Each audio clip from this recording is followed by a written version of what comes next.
You're listening to Punisher Waterfowls, the Union 0430 podcast.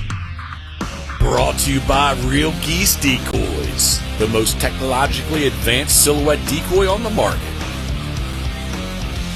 First Light, the best hunting gear on the planet. Go farther, stay longer. And Ducklander Calls, tradition, education, and quality. Built to hunt. Hey everybody, welcome back to the Union 0430. This is episode 151, and man, it has taken us a long time to be able to get Mr. Stone on this show. I'm telling you, it's been back and forth for the last 2 weeks trying to get something hammered out, and we can get Jordan Stone from Sheetwater Kennels to come on the show. So it's Sunday. This is totally different than what we normally do, because we normally record on Thursday night with the boys and the whole bit.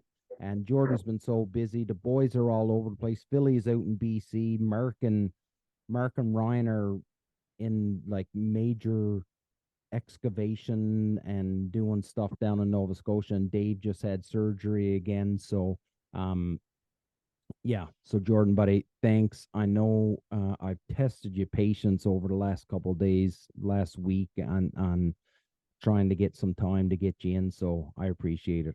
Appreciate you coming on, dude. Yeah, no worries. And it's a busy day for you, man, because you just had puppy pickup. So you just had a litter of dog. Well, not just, but you've had a litter of dogs, and everybody just came and picked up their pups today, and they're off to their forever homes. So yeah. I'm guessing a nice bit of relief for you now that the pups are gone home. Yeah, it's I appreciate you having me on, man. Yeah, absolutely. First thing to start, this has been cool to see this grow. You're doing a good work with it. A lot of cool partnerships and people see it and come and going. Yeah, puppy pickups are brutal. Like in that sense that when they're done, and you come in the shop and it's like, all right, yeah, that's done. Now it's another chapter, and you get to see those people grow with their dog. And, I gotta say, like watching like the Facebook feeds now, I'm seeing your kennel being tagged an awful lot in the last 3-4 months.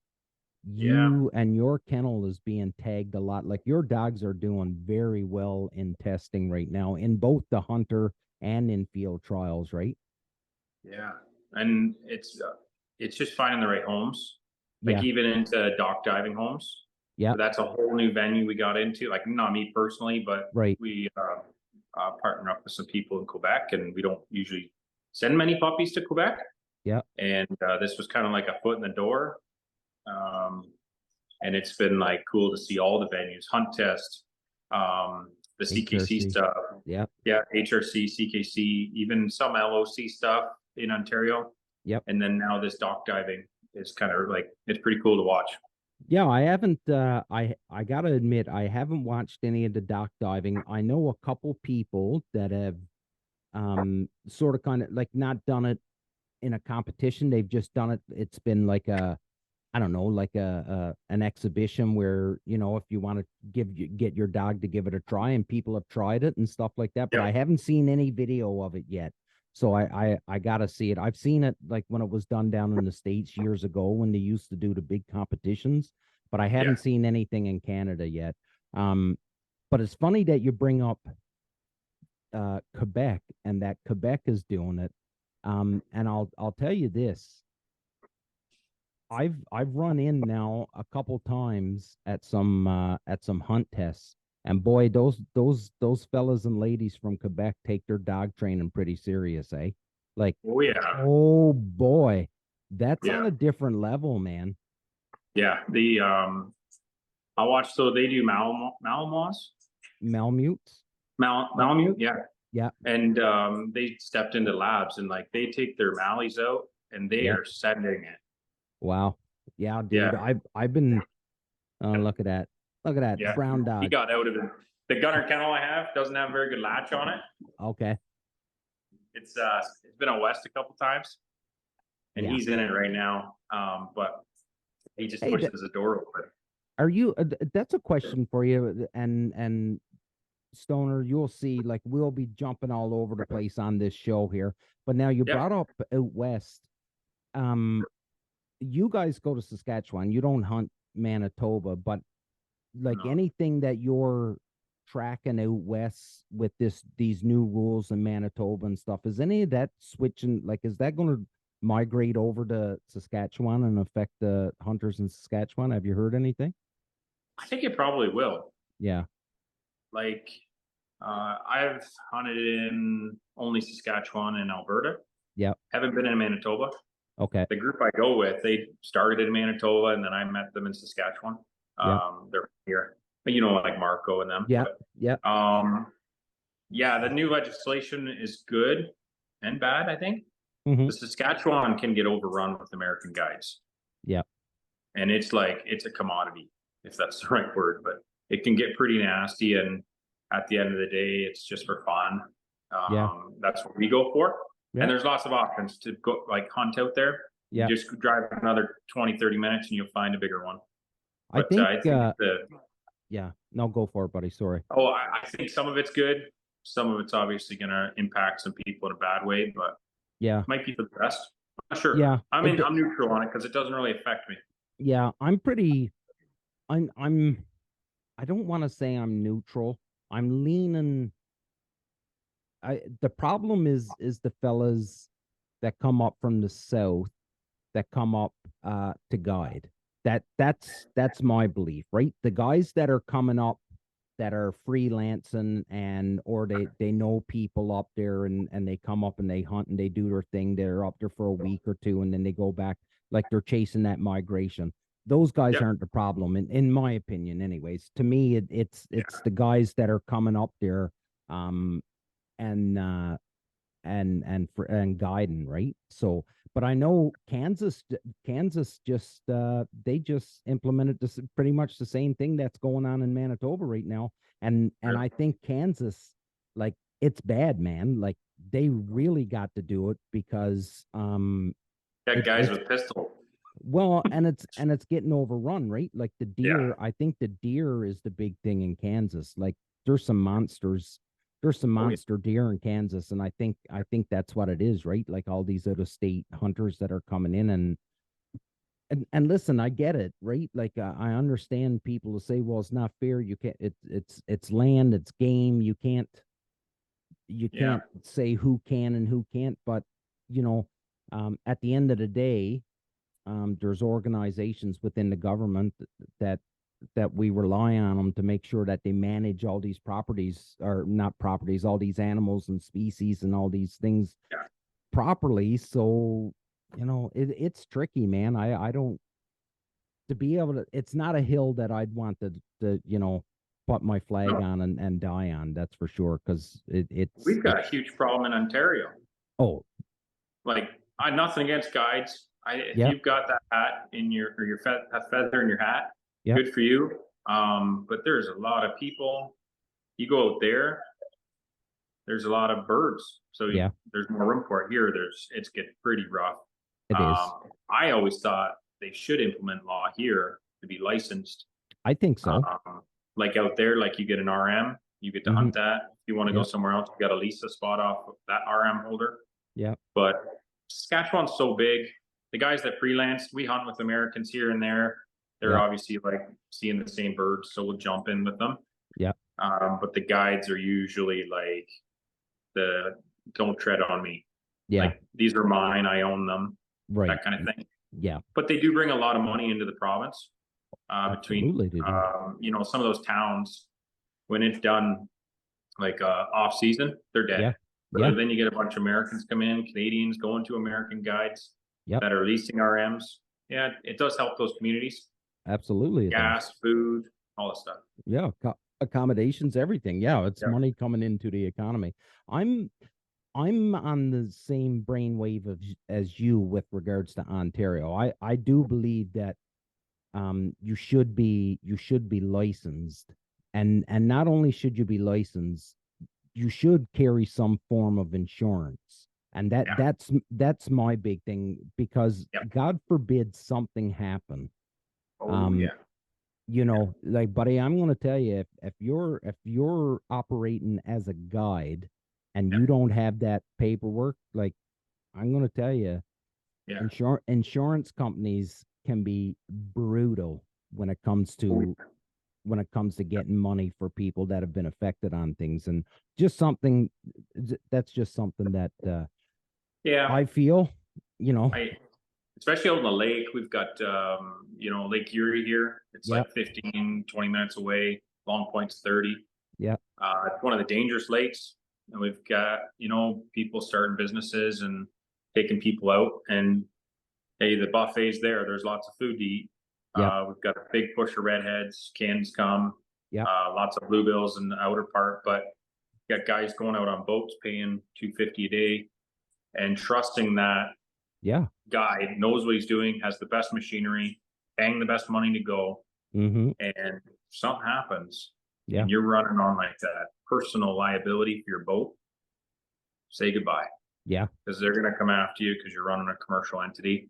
Absolutely. Like us with the dogs. I never thought I'd have to have insurance for a bite, fall, a dog runs, get hit by a car, causes a massive accident. We've got to have that stuff. Really? Somebody trip and fall coming in. Liability. Yeah. Whoa, that's okay. That's something different. Because so I've always been like, you know, I'm fairly new to Labradors for hunting dogs, right? Like I've had Lander for 3 years now, so it was really up until I got Lander that I really got into it. But when I got into it, I learned very quickly when you talk to a breeder and you say, okay, how much for a puppy, and a breeder says, and I don't know what the going rate is right now, but let's say it was $2,500 was what it was when I got Lander, right? And a breeder said $2,500 for the dog. I learned very quickly that the breeder, that $2,500 evaporates fairly quickly when you're talking about, you know, the shots and the x-rays and the DNA testing and all of that shit. And now, and this insurance bit, this is the first time I've heard of it. So that's another cost on top of it for a breeder is insurance, you know. Wow. So that's not even pet insurance. That's like just having a commercial policy, and they start at $3,000. Wow. So, there's obviously, you can have, we'll get into the dog stuff. You can have puppies and be, you know, we had litter, this and that. It went perfect. And then the next one just as like a private, you know, family breeding at home, and the next one be a flop. So there's a lot of things that when you say, hey, how much are puppies going for? There's a big spectrum. Oh, there's a huge spectrum, dude, of cost that comes with it. And, you know, like you're looking at just the things that, so we were going to try and plan to have a litter with my dog. But her heat schedule is all messed up, but just to go in and so I live in Kingston. So, you know, 2.5 hour drive to get to Ottawa just to have her eyes and hips done, because the only place close to me is in Ottawa that I can get eyes tested.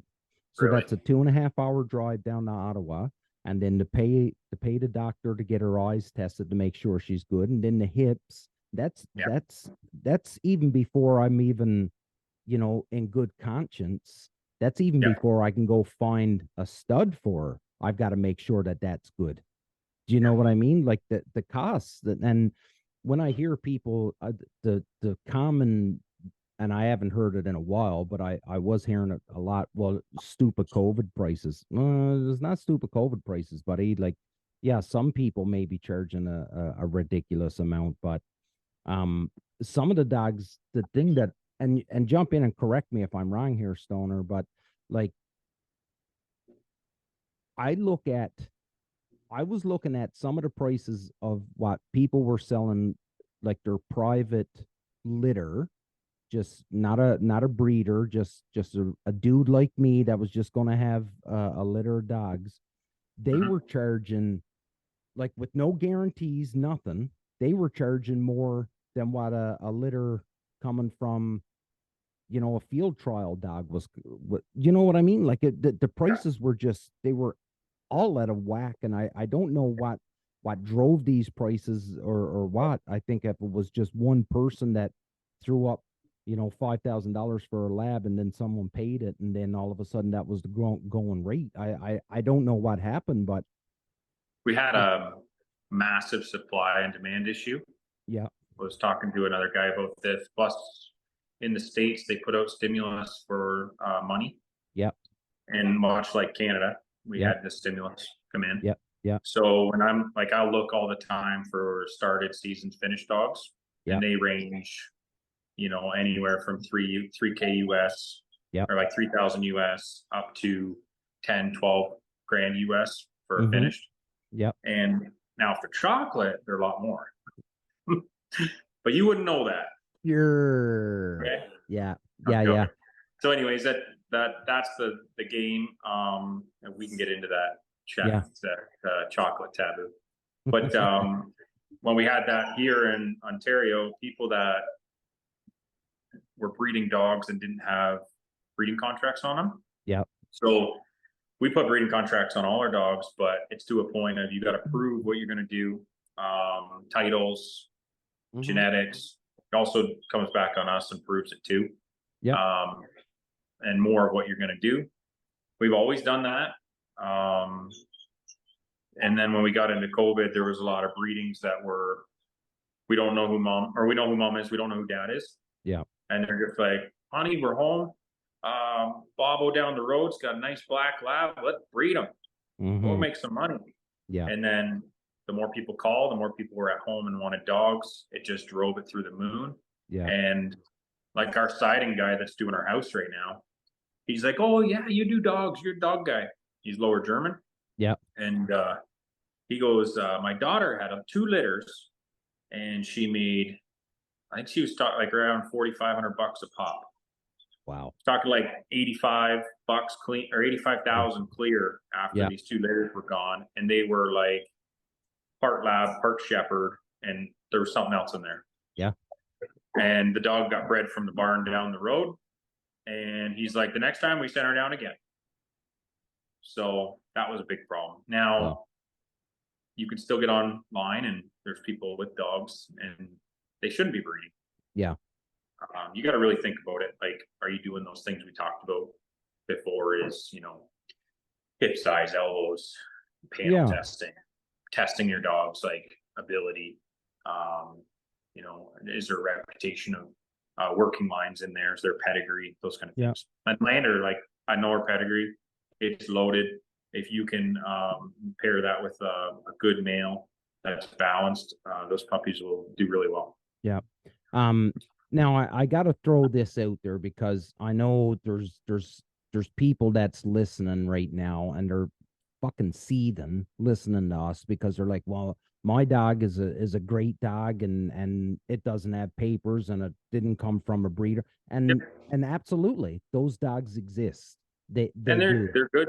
Those people that like, they love them, they're dogs. I'm not saying they're bad.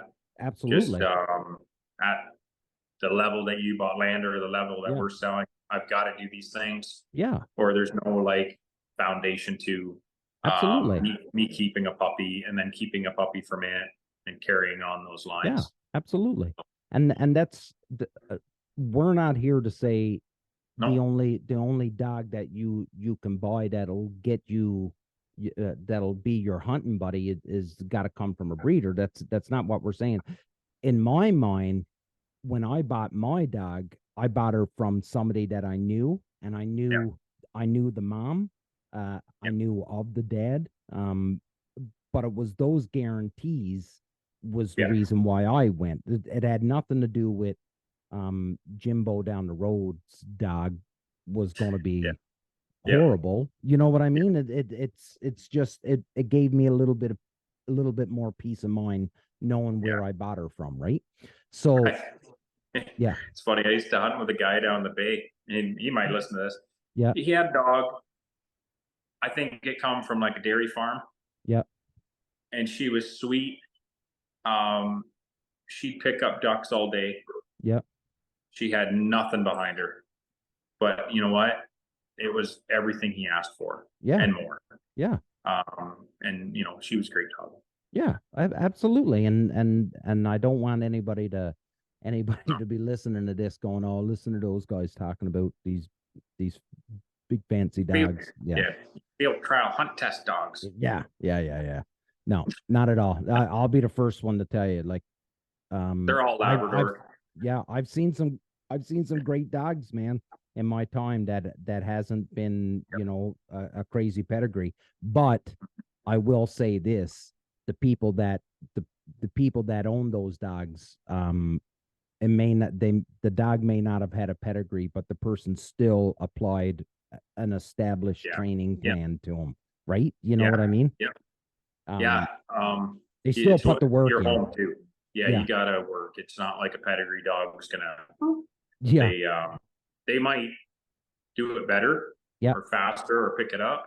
Yeah. But you've got thousands of years of breeding in those in a lab.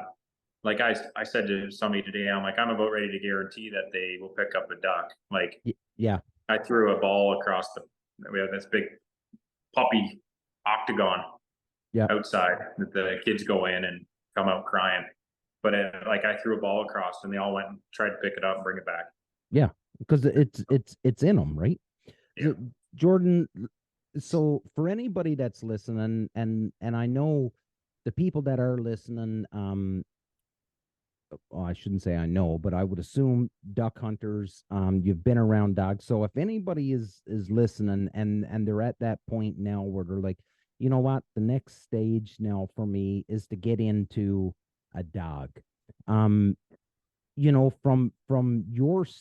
point of view, if somebody came to you, a friend, if your dad came to you and said, I need help picking out a dog, but you didn't have one for him, what advice would you give your dad or your brother or your wife or somebody close to you that you wouldn't steer wrong? What would be the advice that you would give them in picking a breeder and a dog? Yeah. Reputation's huge. Yeah. Then you can get into like genetics and what they want to give you as production. Like, not production's a harsh word, but what do they want to produce, and what kind of home are they adopting their puppies to? So, dad says a hunt home. I would probably push him more to a performance home that is doing those ABCs foundation. Mm-hmm. Hip size, panel test, OFA, hips and elbows. I'd 10 hips okay. They just do hips. The OFA is where it's at. Yeah. And then what are their puppies doing? Like, are their puppies spazzes? Are they really good, level-headed? Are they smart, turned on for it? Those kind of things. Yeah. And then at the last thing, it's what color do you want? Yeah. So ability, proven ability, track record, and then we get into color, because I get the people that are like, no, I want this color dog, and they just go find that color dog. Yeah. It can be good, it can be bad. Yeah. Let's hope it's good, but the best things do foundations. Yeah, and so I'm always reminded back to a person I sort of kind of they had trained with me a couple times, and showed up with a new puppy, beautiful black lab. Anyways, and I had asked, where'd you get the dog? Because I'm curious, where'd the dog come from, the breeder and stuff, and it was sort of around my area here. So when I heard the name, I wasn't familiar with the name, so obviously, spider sense starts tingling. I'm like, never heard of that breeder.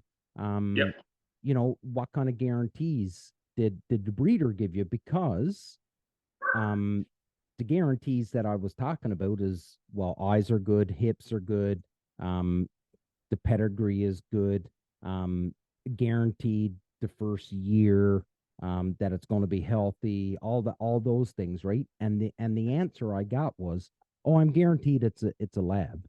I'm like, no, that's not the guarantee that I'm talking about. I had explained the guarantees. Oh no, I didn't get none of those guarantees, and paid a premium price for the dog too. Now the dog is good. Like, don't get me wrong, but in my opinion, I think that person was sort of kind of not pushed, but directed to this one guy, and I think they took advantage of the buyer. Really was what ended up happening. And that sucks. Like, hopefully it goes well, but if it doesn't, you know, you've bumped into those people like, oh, where'd you get your dog from? Oh, this, you know, oh, it was over there, and they don't really get into it. I want people to be proud of where they get their dog from. I want people to say, like, hey, of course, I got my dog from this person, and this is what they're doing, and those kind of things. Not, oh yeah, I was placed down. You know, I was over there. By, you know, Caledon. There's a place over there, a farm. Those dogs are fine. It's just I want people to have the foundation when they get a puppy, of course, and say, no, this is the guarantees. This is what the parents did. And this is what we want. And we're happy. Yeah, absolutely. That's somebody had asked me why.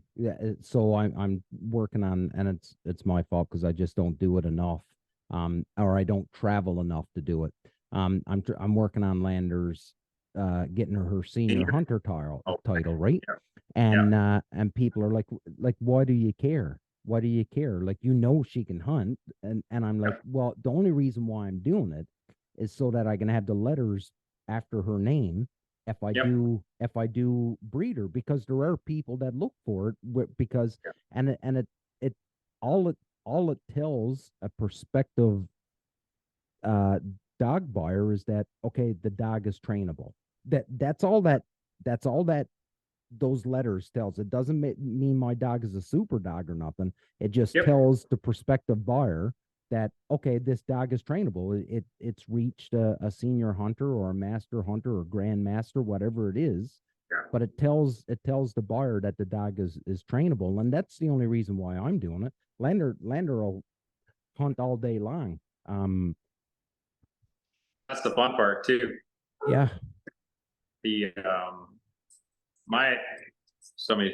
the wonderful joys of dogs. Somebody's outside not very happy with somebody else. Might have to go put a fire out. But they're happy. Go for it if you got to, buddy. No, I put the plow down in the back, and it's like bright red Western plow. Yeah. And we bought a puppy from Quebec. Okay. Bred her. Yeah. And then we kept a puppy from her, and she is like, she's her mom and dad through and through. She's always getting into something, but harnessing it, she's very productive. Like, she's switched on for it. Awesome. And that's part of, like, letting her get to that 6 and 8 months old, let her be a little loose and confident, and then start to bring in a program. That's no, that's pretty cool because, oh, sorry, buddy, go ahead. Oh, she's just pushing the limits. I can hear her out there scrubbing against the wall. Yeah, go ahead.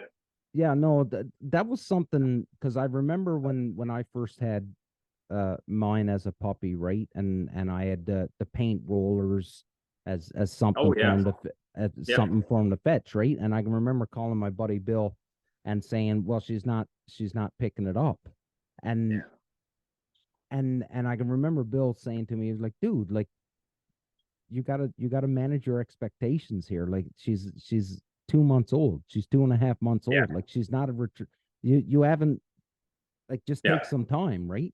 And so my lead into that is you've experienced way more than I have, because you're breeding dogs and you see them right from birth until they go to their forever homes. But every dog is different. But I guess what I'm trying to get at is what advice do you give people for managing expectations on, because if someone's coming to you, I would assume if they're coming to you, they're buying a hunting dog. It's not a dog that's going to sit in the house, right? Yeah, and if they're not hunting, it's like active, like wife or husband is they're camping all the time. They're always on the Right. road. They're running, Yeah. hiking and all that stuff. We're doing fly ball. Okay. Yep. The expectation, I told a gentleman today, he got a yellow from us, a male. Yeah. And he was just a firecracker. And he wasn't a hunt home. Lives down the lake. He might as well be one because he lives down Steve, Okay. right on the shore. Yeah. And he's like, my last dog would bring me everything back. I'm like, well, good luck, because this dog's not going to get out of the water. Yeah. And his expectation was like, when can I start training him to retrieve? And I'm like, man, just be his buddy for like 6 months. Yeah. You know, sit here, kennel. Yeah. Just teach them basics. And then at 6 and 7 months, when their teeth come out, you can start to be like, here, fetch, and go down that road. But he was like, oh, I really want to get started. I'm like, don't rush it. Like, I think I've said it before. And Phil, actually, I think it was Phil, he told me this, because he's done more with like Thor. He's done a lot with Thor. He went like to HRCH. And it's attainable to step back. Like, as me looking at what I'm doing, I can't be running around to hunt tests when I have puppies. Yeah, of course not. It's either you train and you run tests, or you breed and you try and limit your contact with dogs you don't know. So I'm not bringing stuff back to puppies, kennel cough, parvo, all that stuff. So I have run some dogs. Sandy, actually, she runs, like, if I want a dog to go, I'm like, here, you know, keep him for X amount of time. We'll get through our puppies. She'll run them at the stake that we're ready for, and then I'll bring her back. Okay. But expectations, everybody's got their own, and that gets into like pedigree talk. Yeah. What is your expectations? If it's just to pick up a few dogs or a few ducks. Yeah, it's been a long day. Yeah, a few ducks or geese. Then maybe getting into that level isn't for you. But the guy that wants to get that foundation going, there's so many programs that you can get into and be like, I'm gonna run this, be a buddy, get into force fetch if you need to, collar condition, and then get going. And then expectation would be, I would hunt it like after you get all your hunt test stuff done, because there's David, he's got a pup from us. He's had an HRC test yesterday and today. Yeah. And he's struggling with that. He knows where the bird is, and she sees something, and it's like, no, we're hunting, Dad. I'm going to get it. Yeah. And it's like, no, still going. Yeah. And you'll see it if you're going to hunt lander. It's like, well, no, usually you're shooting more and, you know, up here. Yeah. And I'm busting it back to get my blind. And that's when the expectation is, you either do hunt tests, get that done, and then hunt. Yeah. But everybody wants to hunt and shoot ducks over the dog. So yeah, a balance is always good, man. It's like anything. I always say, like, junior hunt's a good start. You know, it can be tough because you're at that age of being a brat, being confident and starting to use their brain. And everyone's like, oh, it's just a junior hunter test. I'm like, no. There's some formality to that, and you've got a bunch of field trialers judging you, so you better step up because they see a lot of people that come and go. Absolutely. HRC, when you go for your started, it's a little bit more like, you know, you and your dad sitting on the pail, you're going to shoot a pond, that kind of setup. Yep. And the expectations for it are, I think they're a little bit under the, like what you did with Lander. So I think, and I'm doing a test on this one, is that 6 to 8 months is when the binders come on, and it's no sit means sit. This is the way we're doing it. Yeah, absolutely. No, and I guess the important thing, Jordan, is that, you know, you got to pay attention to your dog too, right? Because not everyone is the same. Some will pick it up. I've heard stories about some dogs that, when it comes to force fetch, you know, just pig-headed, just won't give in. And then one day the light comes on and they're just like, oh, Oh, okay. Yeah. This is what you want done. Oh, okay. And they're every one of them is different, and there's some basic foundations that you can apply to all of them, but Yeah. you've got to pay attention to your dog and know what your dog is capable of too, right? Um, because that again that'll manage your expectations. No different. Um, I've talked about it on here before where I took Mark Vitch and Brandon McDonald out on a hunt Oh yeah. here, and Brandon shot a duck flying right towards us. He shot it. The duck sailed behind us into some into the swamp and into some cattails and everything. And he's like, "Oh man, I'm sorry." He said, "I shouldn't have shot that." I was like, "No." I was like, "Lander she should get that. There's no reason why she shouldn't be able to pick up that bird because of the training that she's done." Yeah. So I was confident in her abilities because I thought that she could do it, and sure shit, sent her out in a couple casts to get her in line to where I thought it was going to be, and she went out and she picked it up and she come back and she was a Nice. rock star. Um, Yeah. but again, I spend a lot of time with her. I know what her capabilities are. If it was you know too far back, well then I might have been a little bit tougher, but it wasn't too far back behind us. I knew she'd get a snoot full of it fairly quick. So Yeah. one thing I wanted to ask you about, and I wanted your opinion on it because and I've heard it a million times. Every dog you get, you make changes. You always learn from the last dog, right? And one thing I didn't do with mine was crate train. I Oh, yeah. and it was because I was like, no, this is my dog. I want my dog with me when I travel and when I drive in the truck. I want my dog in the front seat of the truck with me. Yeah. I want the Yep. dog with me everywhere I go. Now that's become a pain in the ass having the dog because now the dog has to be in the front seat and she won't settle until she's in the front seat. Yeah. Now if I go to a trial and I need to put her in a dog hole to wait for her turn, she's not happy about it, right? Like there's some anxiety and she gets ramped up and stuff like that. So I stuck to my ideas and my reasoning, but now it's starting to bite me in the ass that I didn't crate trainer and stuff. So is that something that is that an idea that you put into anybody that comes and picks up your dog that, hey, listen, crate training is a good thing. It's not a punishment, it's not a bad No. thing. Yeah. Yeah. Yeah. Like, oh, he's been crate trained or man, I Yeah. cannot speak. Crate trained. But we've got Luna's coming in heat. Yeah. And she's like sitting right there. So he's like whimpering. And I'm Right. like, dude, like I'm trying to do a podcast. I can't do it in the trailer we live in right now Yeah. because the kids are bombing around. But I'm like, hey, dude, settle down. It's okay. Yeah. But he's got something else on his mind. I think a kennel trained dog, be quiet as a church mouse. They Yeah. go in there with the door open or not, quiet.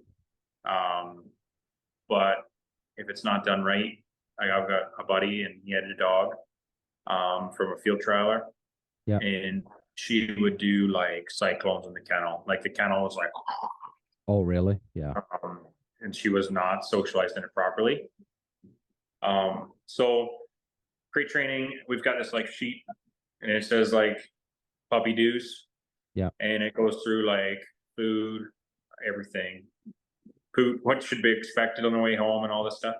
Yeah. And on it is crate training. And I simply say it's a safe spot to know where your puppy is. If you get the right size kennel. Yeah. I've got one. I'll show it to you when we're done. Yeah. And you kind of like crate train as you go. So can be a pain because they start at like $60 for Yeah. the little one. And you take that kennel everywhere. Like it goes in the truck. Yeah. And then you eventually get to like the gunner. Yeah. Or whatever you want, like a pet mate or steal Yeah. one. Yeah. But it's a safe spot. It's not punishment. Yeah. Like, yeah, man, I've had dog crap all over me. Yeah. Like, it's not if, it's just when. It's not anything to get mad about. It's always your fault as an owner. You know, you didn't listen to the cues. So a crate, they're going to have accidents in it.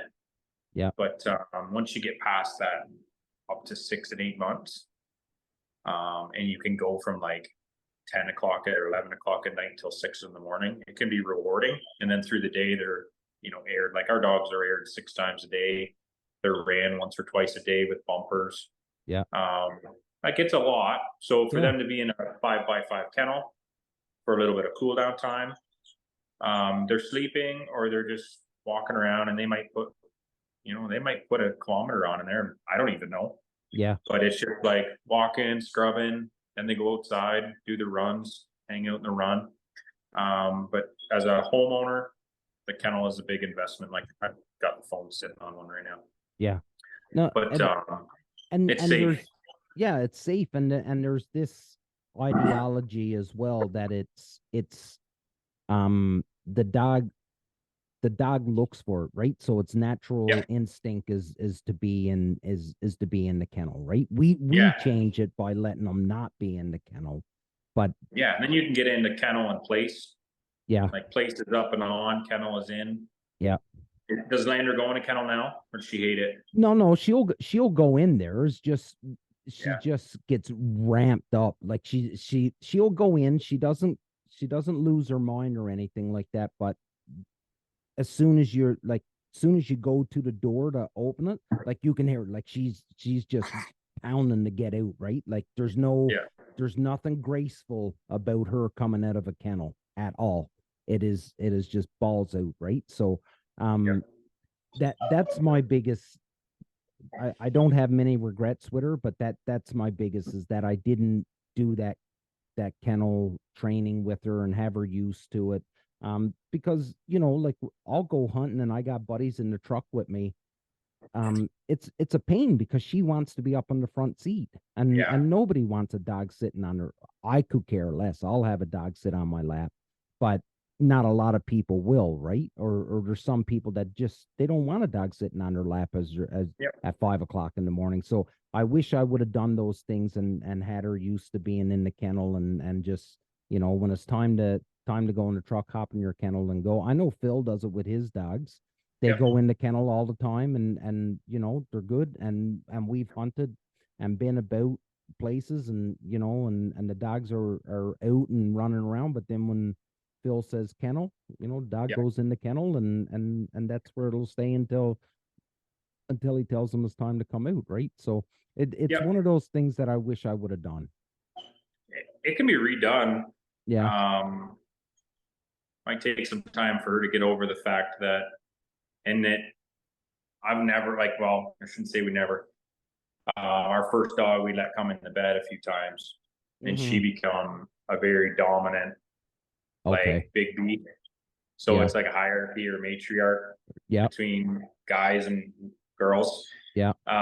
So yeah, like if you've got a dominant dog that's pedigree bred, like Lander, you get into the front seat, sitting in the truck when you're not there, getting in bed, getting on the couch.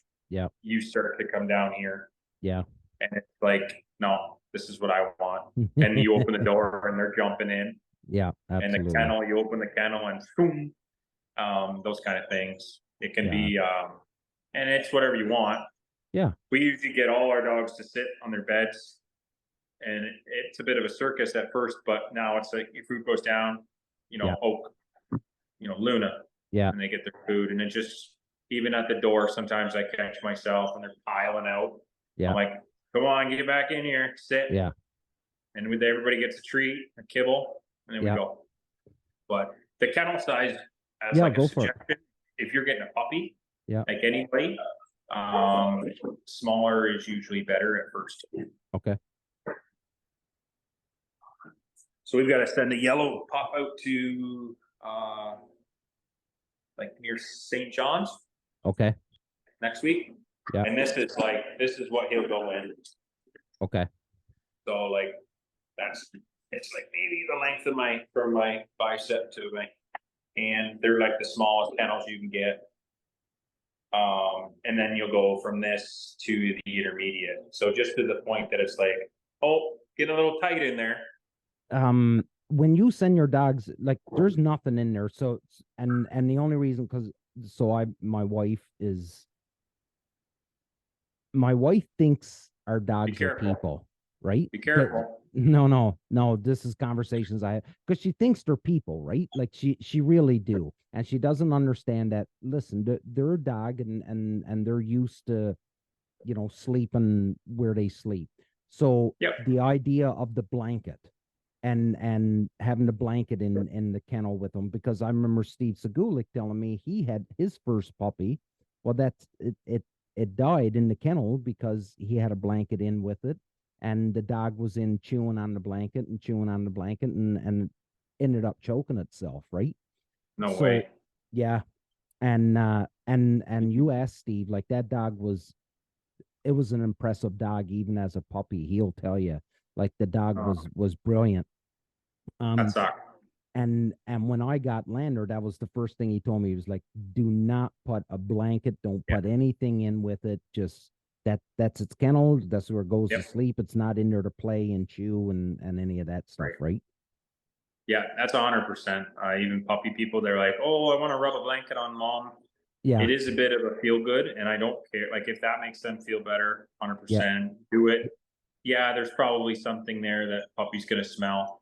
But everything out of the kennel. Yeah. Like, collar off. Bones are fine, but at a young age, they've got to be monitored so much. You put them in a big wire kennel and throw a blanket over it because you read it online and it goes black. Yeah. They're going to pull the blanket in. Big anything they can do, they probably will.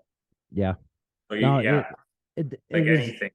Yeah, it was like, and these were the things that, I've been around dogs a lot. We've had them as pets. Never, I guess we were lucky, when you think about it. But we did a lot of things with our dogs, and we've got good dogs. We've got 3 of them right now. Only one that's a hunting dog. Only one that's a hunting dog, but we've got 3 dogs. But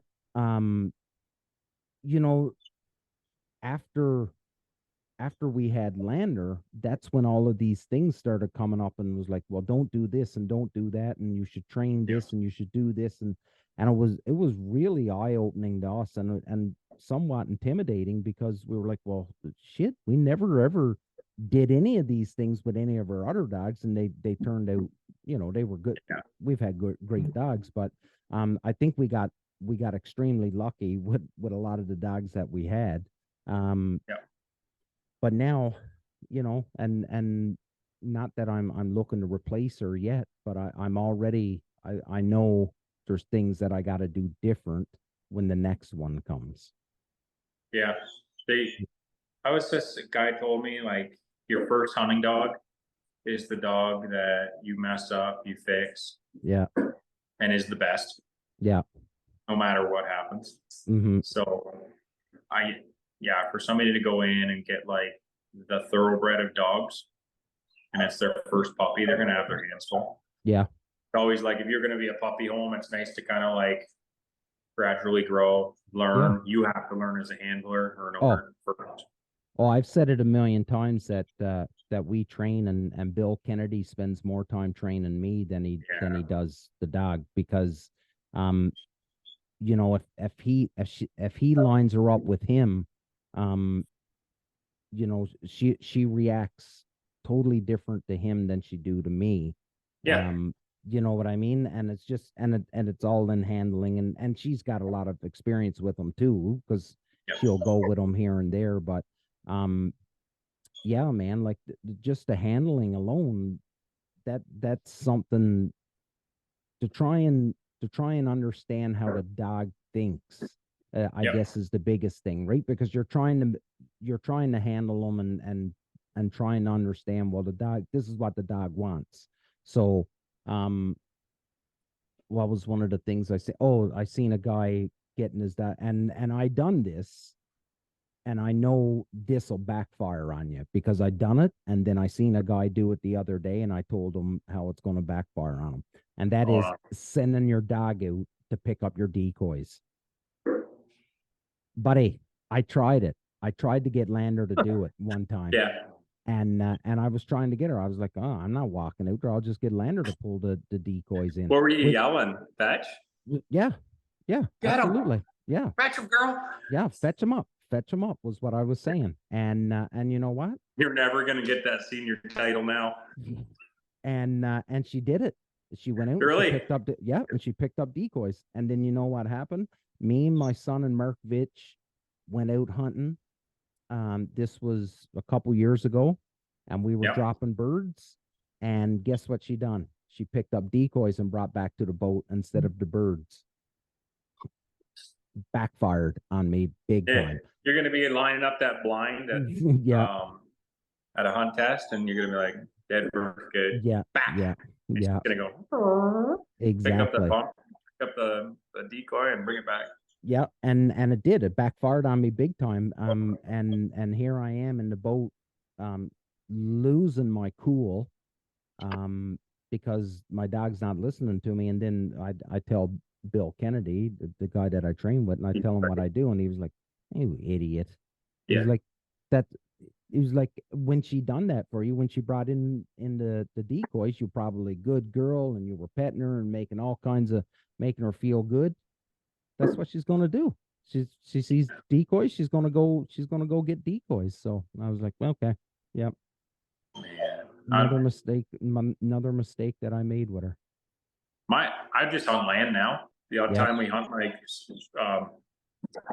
Sheetwater, slack, whatever you want to call it, like flooded field, I guess. Yeah. And usually our Portuguese friend Marco's there. Yeah. Hogging all the food in the blind. Yeah. But like you would. But Charlie and I are either cooking or making jokes, but we hunt these spots that are like this deep to your waist. So like a lot of the decoys don't even have weights on them. Right. But I used to hunt the bay for divers. Yeah. And I've never had that gut wrenching feeling when I couldn't do anything. And I'm a reactive person. Yeah. That when I see my dog tangled in a long line. Yeah. And the waves are just like, yeah. I was like, oh no. Like my family dog, like first dog, and I'm watching her just get like drowning. Yeah. That was like, I'm getting into like the hunting stuff of dogs. It's a rewarding thing, but you got to be careful. Now we just hunt field, and like you said, kennel until we're ready to hunt. And then I'm one of the last guys getting back to the blind, bring the dog with me, kennel him off behind us. Yeah. And then when the hunt's done, I'm the first one back, put him in the kennel, and then clean up. Yeah. No, absolutely. Man, you water guys? I'm not a water runner anymore. Yeah. Unless it's in a field. Or like, it can be dangerous. It can be. Yeah. It can be. So, and again, I think I've trained Lander with decoys in the water. So like just, throwing bumpers out, and she's got this sort of kind of navigate. Now on a long line's a little bit different than if it's on, it's just regular puddle ducks on a single Texas rig is a little bit different. On that line, like 50 pounds. That's scary, man. Like that's scary putting a dog running through a long line, especially on a diver, because those bastards don't dive for a shot, and they're moving, and the dog is trying to, you could see her for a minute. Yeah. Then you couldn't see her for a minute. I was like, oh my goodness. Yeah. Getting the boat started. Yeah.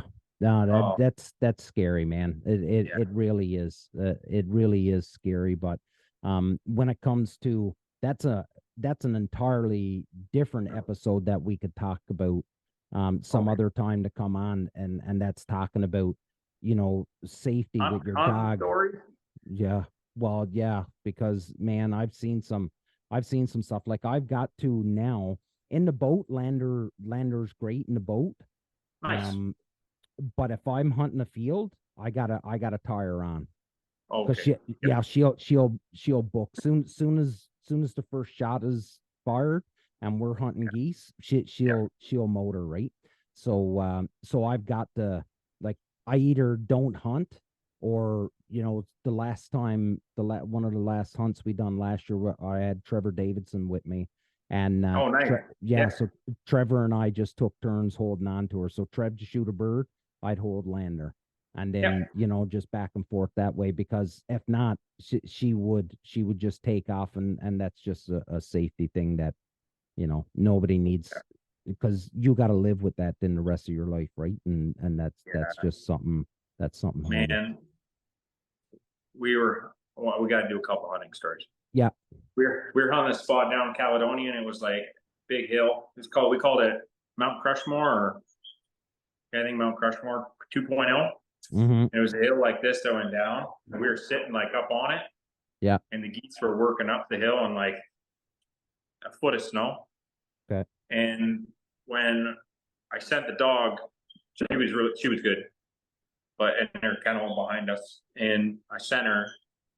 When she'd go down the hill, you could just barely see her go down. And we were with some guys that, like a couple hunted a lot, and one didn't. Mm-hmm. And then one of my best buddies was on the other end, and I'm like, watch the dog. Like, there is no bird that's worth it. No. And when you go out snow goose hunting, you're shooting like way up here instead of down here. But like when you hunt Canadas, they're like big, heavy jumbos coming into land. Yeah. And you're shooting them on the ground, like close to the ground, that kind of that horizon. If you don't watch the dog, man, I gotta stick him outside for a minute. No, that's okay, buddy, because we're gonna end it here. Okay. Yeah, we're around about that 60-minute mark, so which is good, because that means you can come back on. We got more to talk about some other times, which is good. So before we sign off, though, Jordan, tell everybody how they can find you. Yeah, I appreciate you having me on too. Yeah, it means a lot. Absolutely, buddy. So we're on Instagram, Facebook. The website is www.sheetwaterkennels.com. We're gonna have a big, probably intro to our new kennel we're building right now, and we're gonna get into it, but our life's a bit all over the place. So we're building a place, our kennel, and then when that comes, we're gonna be doing gun dog training. I'm gonna start a program on that. Oh wow! It's in the making. Awesome. It's in the works. Awesome, dude. I'm not a pro, but the meat dog stuff, and that's it. Yeah. Funny word, because some people don't like it, but that meat and potato dog that's going to go hunt, pick up birds, that kind of stuff. Absolutely, buddy. Absolutely, and that'll come down the road. But and there's a place for it, right? Because there's guys, and I'm one of them. That's what I want. I want a meat dog. I want my dog to go and do those things. I do some testing too, but that's awesome.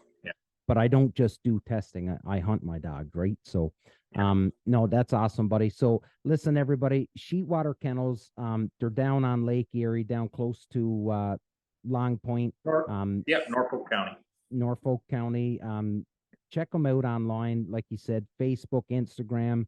I would have been wearing my Sheetwater Kennels t-shirt, but I wore it on Friday when we were supposed to do the show, and then it got dirty because I was out doing some yard work and stuff, so I didn't have it on today. But anyways, I'm a filthy mess right now. Yeah.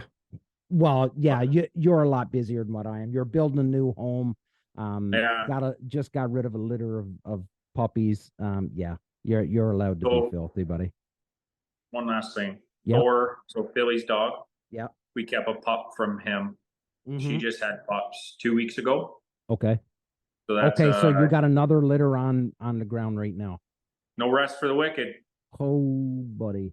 So we bred our hunt retriever male with a junior hunter that has much like Lander. Yeah. Right at that senior level running. Yeah.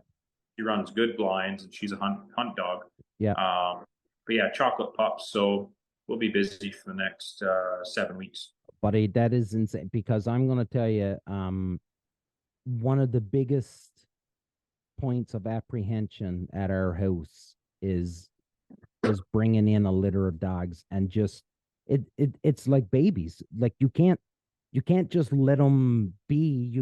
It's constant supervision on these little bastards all the time. So my dad's like, you should have been a vet. Yeah. Because like at 3 a.m, who are you gonna call? Yeah. Okay. Absolutely, man. Like it is. And again, it's another one of those things when people say, well, that's a crazy price to pay for. I always laugh at guys, and this is the one I say, you won't pay $2,000 for a dog, but you'll spend it on a gun. Like, and and the dog does all the work for you. Yeah. You know what I mean? Anyways, hey man, thank you. Last words to you, buddy. Last things anything you want to say? No, just I really appreciate you having me on, and hopefully we can get back and chat about some hunting stories. Oh yeah, we will. A brown dog. Yeah, I don't know about a brown dog, but I tell you what, I would love to do. I tell you, and I would love to do this. And when you do get the new kennel built, I would love to come down and do some stuff with you when the new kennel is done, and look at the program and all that stuff, and show everybody exactly what it is that you're doing. I would love to do that. Maybe we should do a remote show. Yeah, absolutely. Yeah. Okay. Thanks a lot. Yeah, no worries, buddy. Everybody, that's Jordan Stone from Sheetwater Kennels here in Ontario. Check them out. If brown dogs are your thing, but it's not just brown dogs. We just make fun of it. We just make fun of him and three Phil. Colors. Three colors. Yeah. And hey, there's only 3 colors too. Right. Only 3. Everybody, this is Union 0430. Thanks for listening. Big love. Don't be douchebags to one another. Until next time. Ciao.